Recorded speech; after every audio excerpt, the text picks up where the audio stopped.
Yahoo! আরে এটা কি? এই পাথরটা এত চকচক করতেছে কেন? এটা তো সোনার পাথরের মতো মনে হচ্ছে। না, এটা তো আসলে সোনার পাথর। তাড়াতাড়ি মৌলভী সাহেবকে খবর দেই।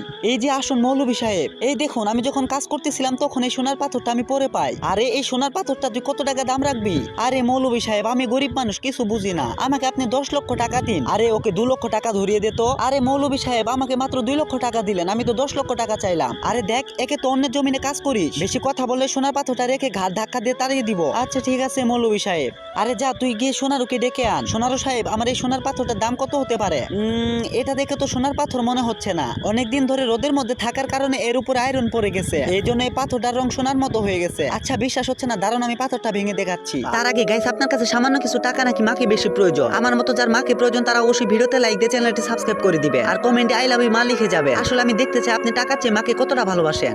এই যে দেখুন পাথরটা কিভাবে ভেঙে গেল। সোনা কখনো এভাবে ভাঙবে না।